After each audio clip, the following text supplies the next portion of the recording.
اگرچہ تمام کے تمام فرشتے نہیں بول پاتے ہیں، لیکن قال انبئونی باسماء ہؤلاء،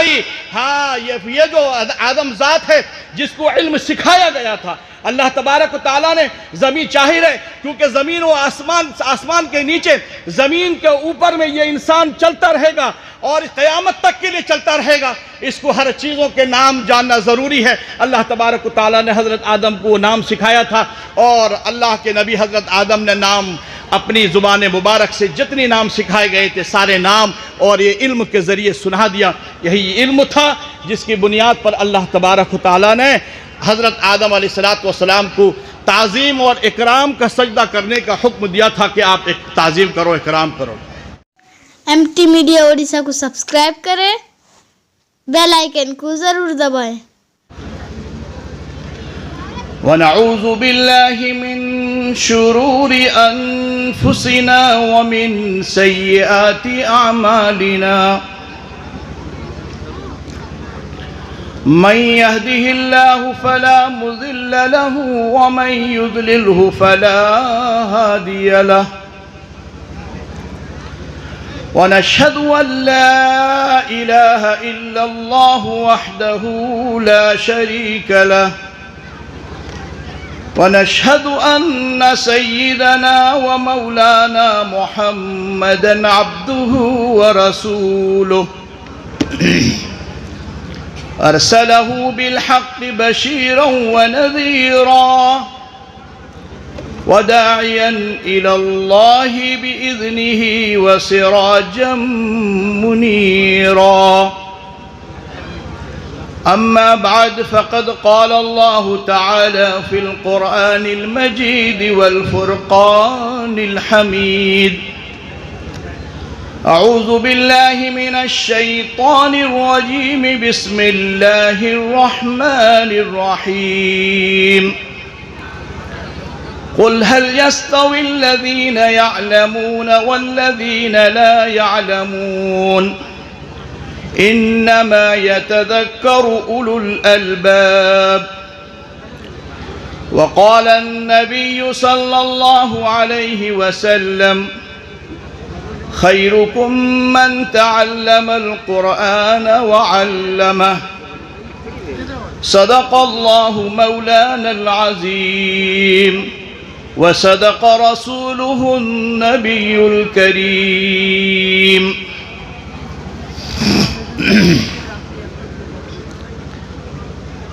صدر جلسہ اور بارونق اسٹیج پر تشریف فرما حضرات علماء اکرام، حفاظ اعظام، شعراء کرام،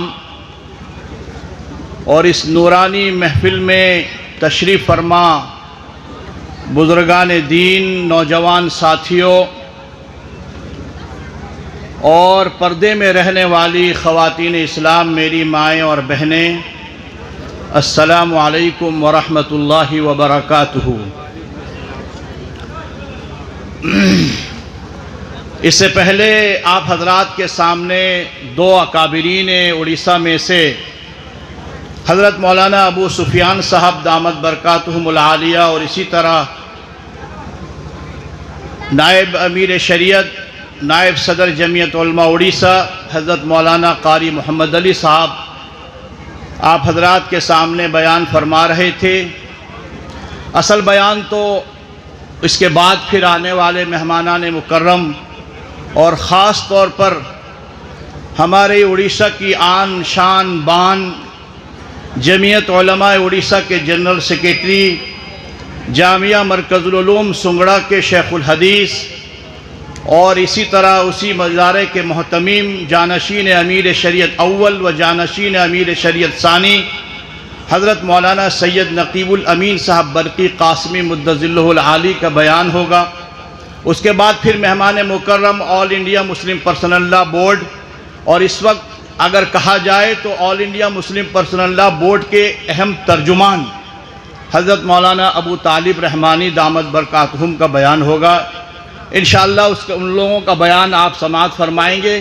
مجھے صرف تمہید کے لیے بٹھا دیا گیا ہے، چنانچہ میرے دوستوں اور بزرگوں، آپ کو معلوم ہونی چاہیے کہ جس طرح ابھی عزیزم مولوی انظر سلمہ نے آپ کے سامنے ذکر کیا کہ یہ جو ادارہ ہے یہ ادارہ حضرت مولانا مرحوم افسر علی صاحب کی بنیاد قربانی بمالی اس ادارے کے وہی ہیں، اور یہ والد مکرم امیر شریعت ثالث حضرت مولانا محمد جلال صاحب قاسمی نور اللہ مرقدہ کے شاگرد اور خاص شاگردوں میں سے تھے۔ چنانچہ انہی کی محنت سے آج یہ ادارہ یہاں تک پہنچا ہے، اور پھر سونے پہ سہاگا یہ ہے کہ اس کے بعد پھر ہم سب کے مربی مکرم حضرت مولانا ادریس صاحب دامت برکاتہم کی سرپرستی اور ان کے زیر اہتمام یہ ادارہ چل رہا ہے، اور آج ہم لوگ سب یہاں جس نسبت سے بیٹھے ہیں وہ صرف اس ادارے کی نسبت سے، اور یہ ادارہ جو ہم سبوں کو نسبت دیتا ہے اور وہ نسبت قرآن کریم ہے، اور اس ادارے میں جو اس ادارے کی جو چند سالے کی جو کیفیات ہوتی ہے اس کیفیات اور ہم نے کتنے بچوں کو تعلیم دی ہے۔ اصل یہ سالانہ جو اجلاس ہر مدارس کے ہوتے ہیں ان کا اصل مقصد یہ ہوتا ہے کہ ہم نے آپ کے دیے ہوئے رقم آپ کے تعاون سے ہم نے اس ادارے کو کہاں تک تعلیمی معیار کو کہاں تک پہنچایا ہے اور ہم نے کیا تعلیم دی ہے، اس تعلیم کو آپ حضرات کے سامنے سنانا مقصد ہوتا ہے تاکہ آپ لوگ بھی مطمئن ہوں، اور پھر آپ لوگوں کے ذریعے اور علماء اکرام کی تائید اور ان بچوں کے دستار فضیلت کی وجہ سے ان ادارے میں رہنے والے کام کرنے والے سبوں کی جو ہے حوصلہ افزائی ہو۔ مقصد بھی صحیح ہوتا ہے، نہ کوئی دکھانے کا ہے نہ کوئی کرانے کا ہے، مقصد صرف یہی ہے کہ آپ نے جو دیا تھا اس کا پھل پایا نہیں پایا، آپ نے جو بویا تھا وہ آپ پایا نہ پایا، بس یہی مقصد ہوتا ہے، اس کے علاوہ کوئی دوسرا مقصد ہوتا ہی نہیں ہے۔ میرے دوستوں اور بزرگوں، اسی نسبت سے ہم یہاں حاضر ہوئے ہیں۔ میں آپ حضرات کے سامنے یہ عرض کر دوں کہ یہ ادارہ جتنے بھی مدارس یہاں چل رہے ہیں، سب سے پہلے یہ بتا دوں ان اداروں کا یہی مقصد، اس کے علاوہ کوئی دوسرا مقصد نہیں ہوتا ہے۔ میرے دوستوں، میں نے قرآن کریم کی ایک چھوٹی سی آیت قُلْ هَلْ يَسْتَوِي الَّذِينَ يَعْلَمُونَ وَالَّذِينَ لَا يَعْلَمُونَ، اللہ تبارک صرف پانی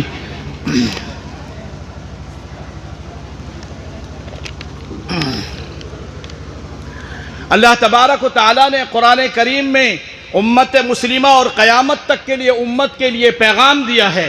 کہ جو علم والے ہیں وہ بغیر علم یعنی جاہل، علم والے اور جہالت والے کبھی ایک ساتھ نہیں ہو سکتے ہیں، کبھی برابر نہیں ہو سکتے ہیں۔ آپ اندازہ خود اسی پہ لگا سکتے ہیں کہ دنیا کی آپ تعلیم پہ لے لیجئے، اگر کوئی دنیاوی تعلیم کے اعتبار سے آگے کہیں بیٹھا ہوا ہے اور جو جاہل ہیں، جو تعلیم سے ناواسطہ ہیں، ناآراستہ ہیں، اگر ان کے پاس تعلیم نہیں ہے، وہ جاہل ہے، تو ان کی کرسیاں الگ ہوتی ہے اور تعلیم یافتہ کی کرسیاں الگ ہوتی ہے۔ لیکن میرے دوستوں اور بزرگوں، یہاں اللہ تبارک و تعالیٰ اسی بات کو ظاہر کر دیا، امت مسلمہ کو یہ پیغام دیا کہ آپ یہ سمجھیں کہ جو بھی علم والا ہوگا وہ دوسرے جاہلوں سے زیادہ فضیلت یافتہ ہوگا۔ علم والا بغیر علم والا یعنی علم اور جہالت کبھی ایک جگہ جمع نہیں ہو سکتا ہے، وہاں کھل کر الگ ہو جائے گا۔ اسی لیے اللہ کے نبی نے فرمایا العلم نور، علم جو ہے ایک روشنی ہے، ایک نور ہے، جس اندھیرے میں جائے اس اندھیرے کو صاف کرتے ہوئے اور روشنی دکھاتے ہوئے جائے۔ میرے دوستوں اور بزرگوں، آپ کو یہ معلوم ہونا چاہیے کہ اللہ کے نبی اور دنیای انسانیت کے سب سے پہلے انسان حضرت آدم علی نبینا علیہ السلام کو سجدہ کا حکم یعنی سجدہ تعظیمی کا حکم ہونے کا سبب اصل ہے کیا؟ میں صرف 3 مثالیں آپ کے سامنے پیش کروں گا، اس کے بعد میں اپنی جگہ لوں گا، لیکن میں یہ گزارش کروں گا جتنے حضرات سن رہے ہیں اس پر عمل کریں اور اس کی سمجھیں اس علم کی اہمیت کیا ہوتی ہے۔ اصل آخر علم ہے کیا چیز؟ علم چاہے وہ دینی علم ہو، چاہے وہ دنیا و علم ہو، ہر اعتبار سے دل علم کی امتیازی الگ سے امتیازی انفرادیت ہوتی ہے۔ میرے دوستوں اور بزرگوں، آپ کو یہ معلوم ہونا چاہیے کہ وہ آدم وہ اللہ تبارک و تعالیٰ نے جن فرشتوں کو سب سے پہلے فرشتوں کو مخلوق کو پیدا کیا اور پھر وہ ایسے مخلوق ہیں جو فرما بردار ہیں۔ قرآن کریم نے خود کہہ دیا کہ اللہ تبارک و تعالیٰ نے فرشتوں کی تعریف میں یہ کہا لا یعصون اللہ ما امرہم، وَيَفْعَلُونَ مَا يُؤْمَرُونَ، کبھی وہ گناہ نہیں کرتے بلکہ اللہ تبارک و تعالیٰ جس بات کو کرنے کا حکم دیتا ہے اسی بات کو عمل کرتے ہیں، اور اللہ تبارک و تعالیٰ جس بات سے منع کرتا ہے وہ اسی پر عمل یعنی نہیں کرتے ہیں اور اس پہ وہ رکے ہوتے ہیں۔ لیکن اس کے باوجود بھی اللہ تبارک و تعالیٰ ایک انسان کو پیدا کرتا ہے۔ جب اللہ نے خود کہا فرشتوں کے سامنے، قرآن اس کا نقشہ کھینچتا ہے، وَإِذْ قَالَ رَبُّكَ لِلْمَلَائِكَةِ إِنِّي جَاعِلٌ فِي الْأَرْضِ خَلِيفَةً، کہ سنو میں ایک دنیا میں اس دنیا زمین میں اس آسمان کے نیچے زمین کے اوپر میں ایک ایسی ذات کو پیدا کروں گا جو میرا خلیفہ ہوگا۔ چنانچہ علماء موجود ہیں، حفاظ کرام موجود ہیں، قرآن نقشہ کھینچتا ہے۔ کیا بات ہے؟ کیا نحن نسبح بحمدک ونقدس لک، کیا ہم تیری تسبیحات کے لیے، کیا ہم تیری بڑائی کے لیے کافی نہیں ہے؟ تو دنیا میں ایک ایسا انسان کو پیدا کرنے جا رہا ہے۔ کیونکہ فرشتوں کو اللہ تبارک و تعالیٰ کے منشے معلومات نہیں تھے۔ فرشتوں کو یہ تو معلوم تھا کہ یہ جو انسان دنیا میں پیدا ہوں گے خون خرابہ کریں گے، فساد ہوگا، آپس میں لڑیں گے، تیری باتوں سے انکار کریں گے، تیری فرما برداری سے نہیں بلکہ نافرمانی کریں گے، ہم تیری تسبیحات کے لیے کافی نہیں تھے۔ لیکن اللہ تبارک و تعالیٰ نے وہاں کہا قال انی اعلم ما لا تعلمون، جو بات میں جانتا ہوں وہ تمہیں نہیں معلوم ہے۔ آخر اس کا وجہ کیا ہے کہ میں نے اس آدم ذات کو پیدا کیوں کیا؟ اور پھر پیدا تو کیا، اپنے ہاتھوں سے بنایا، اور پھر کھڑا کرنے کے بعد تمام فرشتوں کو حکم دیتا ہے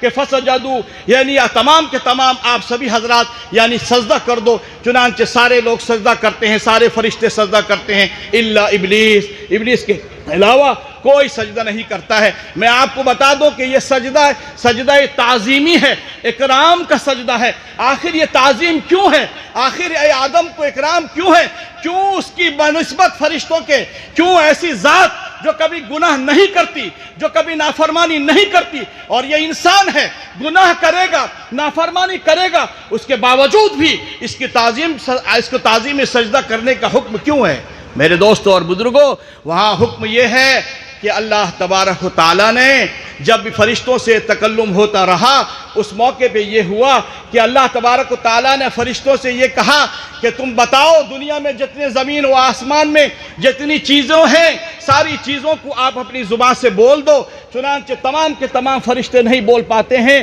لیکن قال انبئونی باسماء ہؤلاء،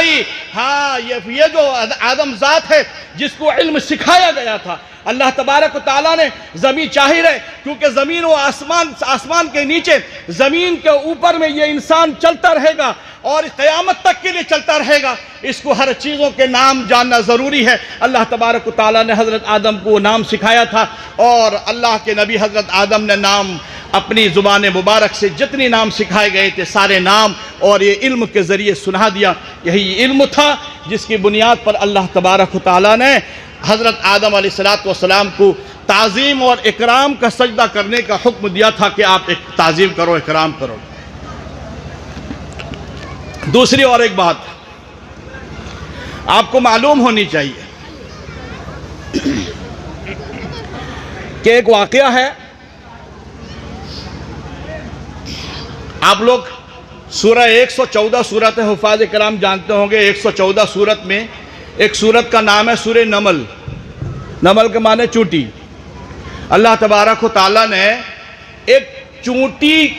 کے نام سے ایک قرآن کریم جیسی کتاب، اللہ کی بہت ساری کتابیں دنیا میں نازل ہوئیں اور بہت ساری صحیفے بھی اللہ نبیوں پر نازل کیا، مگر یہ قرآن کریم، قرآن مقدس ایک ایسی کتاب ہے جو نازل ہونے کے بعد قیامت تک کے لیے دوسری کوئی کتاب نازل نہیں ہوگی۔ اور پھر یہ وہ مقدس کتاب ہے جس کتاب کے بارے میں یہ بتایا گیا کہ اگر ایک حرف پڑھتے ہو تو 10 نیکیاں سننے اور سنانے والوں کو ملتا ہے۔ ایسی کتاب جس میں اللہ نے انسانوں کی ہدایت کے لیے راستہ بنایا ہے، یہ ایک ایسی کتاب ہے جو ہر طرح سے انسان کی رہنمائی کرتا ہے۔ اس کتاب میں سورہ نمل نام کی ایک سورت اللہ تبارک و تعالیٰ نے مکمل اتار دیا۔ آخر وجہ کیا ہے؟ آخر سبب کیا ہے؟ آپ کو معلوم ہونی چاہیے کہ وہ اس کی وجہ بھی یہاں پر بھی علم ہے۔ علم کی وجہ سے اللہ تبارک و تعالیٰ نے ایک چونٹی اس کو علم ہونے کی وجہ سے اللہ تبارک و تعالیٰ نے اس چونٹی کا ذکر ہر قرآن کریم کے تلاوت کے ذریعے نماز پڑھنے والا، تراویح پڑھنے والا، دن صبح شام تلاوت کرنے والا، یہ حفاظ کرام حفظ کرنے والے ہر وقت اس چونٹی کا نام لیتے رہیں گے۔ کیوں؟ اس لیے کہ چونٹی وہ علم والی تھی۔ کیا تھی؟ آپ کو معلوم ہوگا کہ اسی واقعہ میں حضرت سلیمان علیہ السلام کا لشکر جب وادی میں آنے لگا، وہاں پر چونٹیاں بہت ساری تھیں، تو اس کو جب پتہ چلا، جو وہاں چونٹی کی جو ایک ملکہ تھی، جو چونٹیوں کی سردار تھی، ظاہر ہے آپ لوگ دیکھتے ہوں گے جب چونٹیاں سوراخ میں چلتی ہیں تو پھر ایک لائن سے چلتی ہیں، آخر ان کا کوئی نہ کوئی رانی ہوتی ہے، ان کی کوئی نہ کوئی ملکہ ہوتی ہے جس کی وجہ سے وہ چلنے جاتی ہے۔ قرآن نقل کرتا ہے کہ جب پتہ چلا کہ حضرت سلیمان علیہ السلام اپنے لشکروں کے ساتھ میں ان وادیوں سے گزرنے والا ہے، اور اس وادیوں اور راستے میں ہماری بہنیں چونٹیاں، ہمارے بھائی چونٹیاں یہاں گزر رہے ہیں، چنانچہ وہ ملکہ نے آواز دیا، جس کو قرآن کریم نقل کرتا ہے۔ قرآن کریم نے اس چونٹی کی فضیلت، اس چونٹی کی اہمیت جہاں سورہ نمل میں ذکر کیا، اور پھر اسی آیت کو پڑھتے ہوئے چلے جاتے ہیں۔ چنانچہ کیا قرآن کریم میں کیا آیت ہے؟ قالت نملة یا ایہا النمل ادخلوا مساکنکم لا یحطمنکم سلیمان وجنودہ وہم لا یشعرون۔ کہ وہ چونٹی کہنے لگی، یعنی چونٹی کی ملکہ کہنے لگی کہ اے میرے چونٹیوں، یہ میرے لشکروں، جلد سے جلد سوراخ کے اندر گھس جاؤ، چونکہ سلیمان جو اللہ کا نبی ہے وہ اپنے لشکروں کے ساتھ میں آ رہا ہے، اس کے گھوڑے اور اس کے لشکروں کے ساتھ میں وہ آ رہا ہے۔ کہیں انجانے میں، لفظ استعمال سنیے، کہیں انجانے میں ہمارے لشکر جو ہیں، کہیں ایسا نہ ہو ان کے پیروں کے نیچے، ان کے گھوڑوں کے پیروں کے نیچے، اونٹوں کے پیروں کے نیچے ہم نہ آ جائیں اور ہماری موت نہ ہو جائے۔ جلدی لا یحطمنکم سلیمان وجنودہ وہم لا یشعرون، آپ جلدی ادخلو، یعنی داخل ہو جاؤ۔ چنانچہ میرے دوستوں اور بزرگوں، آخر وہ چونٹی کو یہ معلوم تھا کہ سلیمان اور حضرت سلیمان علیہ السلام 3 میل دور سے، تفسیر میں لکھا ہے کہ حضرت سلیمان 3 میل دور سے اس چونٹی کی آواز کو سن لیے اور سمجھ لیے۔ ظاہر ہے حضرت سلیمان علیہ السلام ایسے نبی تھے کہ جانوروں کی آواز کو سمجھتے تھے، ان سے بات کرتے تھے، سمندر کی مچھلیوں کے بارے میں معلوم تھا، ہواؤں پر حکم کرتے تھے، اور اسی طرح سورج چاند کی روشنیوں سے اللہ تبارک و تعالیٰ نے ان کو پاور دیا تھا، جس کی وجہ سے وہ بہت سارے اللہ کی مخلوقات پر حکومت کرتے تھے۔ چنانچہ حضرت سلیمان کو یہ علم ہوا کہ وہ جو چونٹی ہے وہ یہ کہہ رہی ہے کہ سلیمان کا لشکر انجانے میں کہیں آ کر نہ آ جائے، لہٰذا وہ چونٹی کو علم ہونے کی وجہ سے، چونٹی کو معلوم ہونے کی وجہ سے اللہ تبارک و تعالیٰ نے اس کا نام قرآن کریم میں ذکر کیا اور باقاعدہ مکمل ایک سورت کو استعمال کیا۔ بتائیے، سورت میں آل عمران بھی ہے، نبیوں کا نام ہے، حضرت سورہ ابراہیم ہے، سورہ آل عمران ہے، سورہ یوسف ہے، سورہ یونس ہے، اور سورہ محمد صلی اللہ علیہ وسلم بھی ہے، لیکن اس کے ساتھ ساتھ میں یا ایھا النمل، سورہ نمل بھی موجود ہے۔ آخر اس کی سبب کیا ہے؟ اس کا سبب صرف یہی ہے کہ یہ چونٹی کو معلوم تھا، اسے علم تھا۔ چنانچہ میرے دوستوں اور بزرگوں، ایک اور مسئلے کی بات ہے، آپ کو معلوم ہونی چاہیے، ابھی تو وہ زمانہ نہیں ہے، لیکن پہلے وہ زمانہ تھا، اسی لیے اس زمانے میں مسائل کو لکھا گیا تھا۔ میں آپ کو وہ بتاتا چلوں۔ پہلے وہ زمانے میں چونکہ جو پالتو کتا ہوتا ہے، شکاری کتا جس کو کہتے ہیں، ویسے کتا اگر شکار کے نیت سے، اپنی حفاظت کی نیت سے اگر پالا جائے تو بہت حضرات اس کو منع حرام کرتے ہیں، مکروہ تحریمی کہتے ہیں، اور بعض لوگ مکروہ تحریمی کے ساتھ اجازت بھی دیتے ہیں۔ خیر آج کا وہ زمانہ نہیں ہے، اب تو جو کتا پالتے ہیں وہ شوقیہ پالتے ہیں، بچوں سے بھی زیادہ۔ ماں کو کھانے کے لیے پیسے نہیں ہیں، ماں گاؤں میں پڑی ہے، اس کو پیسے 2 وقت کی روٹی دینے کے لیے پیسے نہیں ہیں، مگر یہاں کتے کو پالنے کے لیے باقاعدہ ایک نوکر رکھا جاتا ہے، لہذا وہ کتے نہیں، بلکہ کتے کی نیت اس وقت ہوتی تھی اس زمانے میں کہ کتے کو پالا جاتا تھا، اور اس کا جنگلوں میں حلال جانوروں کو شکار کر کے جب وہ آتا تھا، شکار لے کر آتا تھا، تو اس کے شکار کو 5 شرطوں کے ساتھ، اور اس میں علمی بحث ہے لہذا ایک بہت لمبا ہو جائے گا، میں وہ شرطوں کو نہیں بتاؤں گا، لیکن میں اتنا آپ کو بتا دیتا ہوں کہ کتے جو شکاری کتے ہوتے ہیں، جن کو تربیت دی جاتی ہے، وہ کتے اگر جنگل کے جانور حلال جانوروں کو پکڑ کر لائیں تو 5 شرطوں کے ساتھ میں وہ جانور کھانا جائز ہوتا ہے۔ لیکن وہ کتا جو شکاری نہ ہو، وہ کتا جس کو تربیت نہ دی گئی ہو، وہ کتا جس کو سبق ٹریننگ نہیں دیا گیا ہو، لہذا وہ کتا چاہے جتنے بھی شرائط کے ساتھ میں آ جائیں، لہذا اس کا جو جانور، وہ جو حلال جانور مار کر لے کے آئے گا، وہ حلال جانور جائز نہیں ہوگا، حرام ہوگا۔ تو مطلب یہ ہے کہ یہاں ایک سمجھنا ہے، ایک کتا جو نجس العین ہے،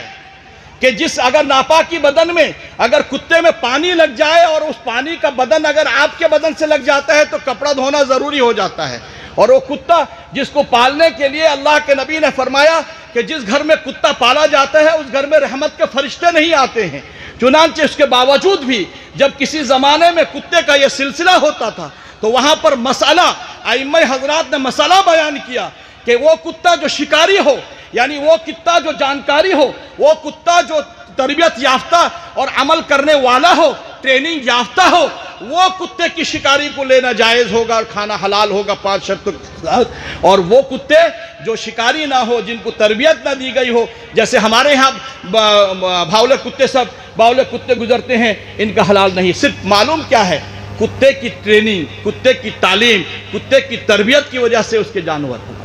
تو میرے دوستوں اور بزرگوں، اللہ تبارک و تعالیٰ نے قرآن کریم میں فرما دیا، هل يستوي الذين يعلمون والذين لا يعلمون انما يتذكر اولو الالباب۔ یہ آپ لوگ کے سمجھنے کے بارے میں ہے۔ فرمایا کہ علم والے اور بغیر علم والے کبھی برابر نہیں ہو سکتے، اس کو آپ خود انما يتذكر اولو الالباب کہ خود عقل مند حضرات، شعور رکھنے والے حضرات، سمجھدار حضرات علم والے اور بغیر علم والوں کو سمجھتے ہیں۔ میرے دوستوں اور بزرگوں، یہ جو علم ہے، علوم بہت سارے دنیا میں ہیں۔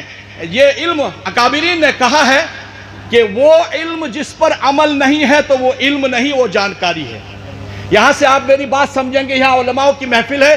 اور یہ سنگڑے کی سرزمین ہے۔ والد محترم ہمیشہ کہا کرتے تھے کہ سنگڑے کے لوگوں کا منڈیا بہت چھوٹا ہوتا ہے مگر ایتی بھیجا رہتا ہے، ایتی بھیجا۔ ابا ہمیشہ ایسے کہا کرتے تھے۔ چنانچہ اور والد محترم کی بہت زیادہ سنگڑے میں پڑھائی کیے، سنگڑے سے تعلیم حاصل کیے، اور ہم لوگوں کو بھی سنگڑے سے باندھ کر چلے گئے۔ میری شادی سنگڑے میں ہوئی ہے، سنگڑے میں ہی باندھ کر چلے گئے کہ بھائی کم از کم سنگڑے میں میری کچھ یاد تازہ رہے، جبکہ ان کے پھوپھو کا گھر بھی تھا، جو ہمارے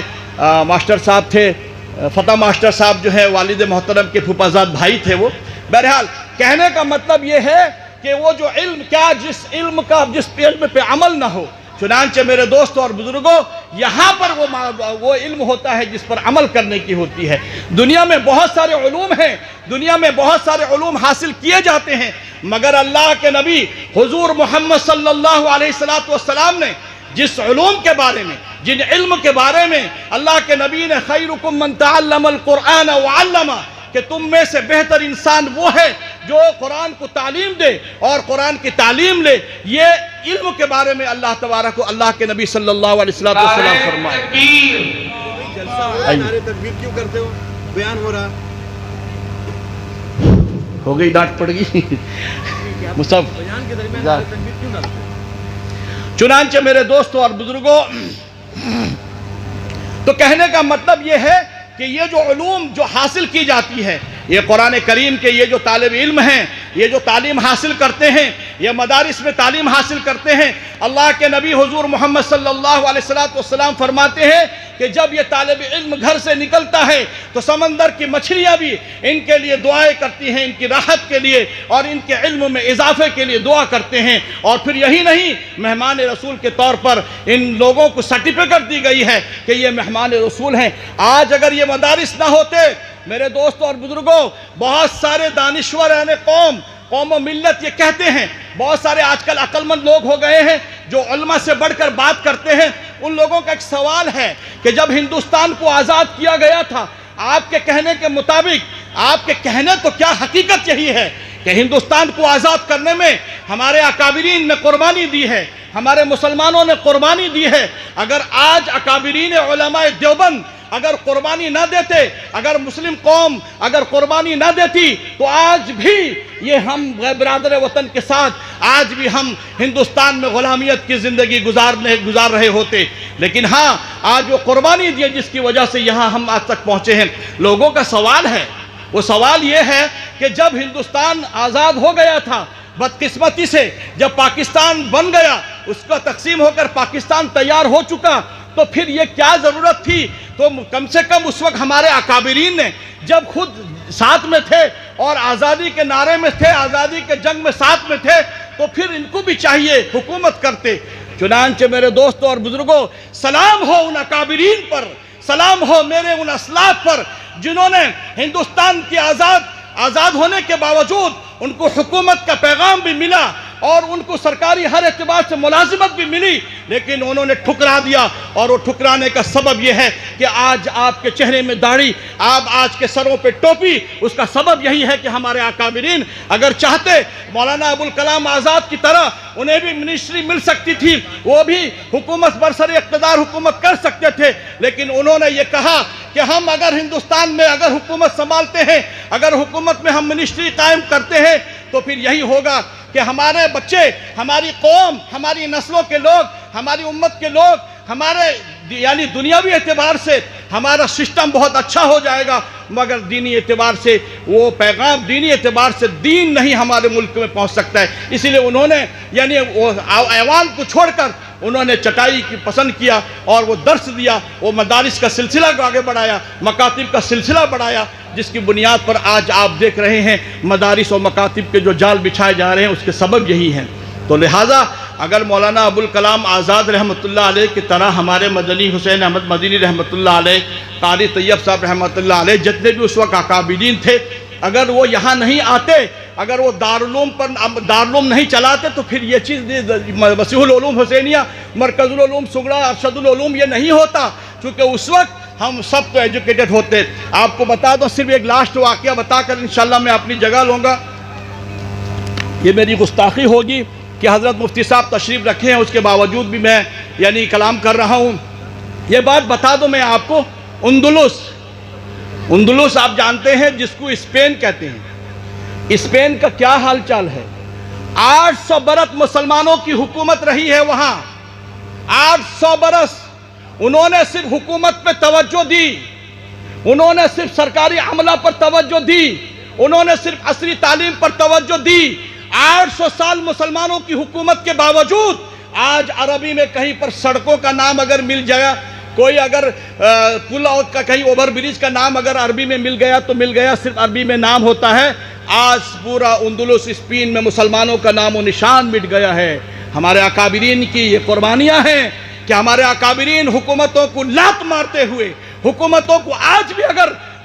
یاد رکھو، اگر آج بھی اگر یہ جو نوجوان ہیں، یہ جو علماء ہیں، آپ انہیں حقیر نہ سمجھے. آج اگر چاہے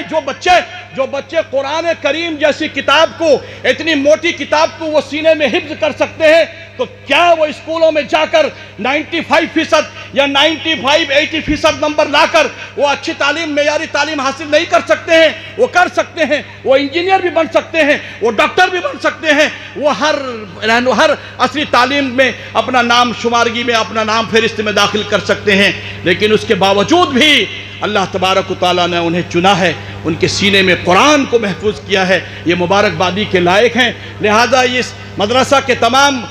جتنے بھی اساتذہ ہیں اور اس کے ذمہ دار ہیں، خاص طور پر جن کی سرپرستی میں حضرت مفتی نقیب الامین صاحب برقی کی سرپرستی میں، اور اسی طرح حضرت مولانا ادریس صاحب دامت برکاتہم کے زیر اہتمام، اور اسی طرح مولانا حافظ قدرت اللہ صاحب کی نظامت، اور دیگر جو بھی اساتذہ خدمات انجام دے رہے ہیں، اللہ تبارک و تعالیٰ انہیں مبارک کرے، ان لوگوں کو جزائے خیر عطا فرمائے. اور جو 6 بچے حافظ قرآن بنے ہیں، اللہ تبارک و تعالیٰ ان کو دین کا داعی بنائے، اور ساتھ ساتھ ان کو اپنے اکابرین کے نقش قدم پر چل کر اپنے اس دین کے کام کرنے کی انہیں توفیق عطا فرمائے. اور خاص طور پر میں اپنے والد محترم اور خصوصاً تمام اکابرین اور ہمارے 3 بڑے جن کی وجہ سے آج پورے اڑیسہ میں آج یہ مدارس کے جو جال، مکاتب کے جال، حفاظ قرآن سب جو نظر آ رہے ہیں، یہ سب انہی کی دین ہے، انہی کی محنت ہے. اول نمبر پہ حضرت استاد محترم حضرت مولانا سید محمد اسماعیل صاحب رحمۃ اللہ علیہ امیر شریعت اول، اور اسی طرح حضرت امیر شریعت ثانی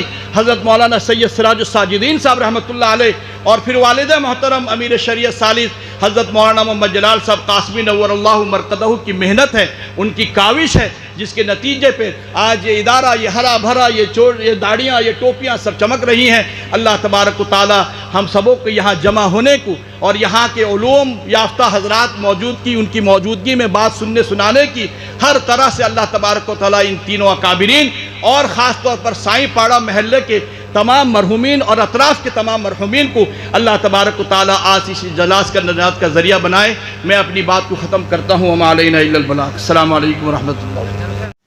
اگر ویڈیو اچھی لگی تو لائک کریں اور تمام دوستوں کو شیئر کریں۔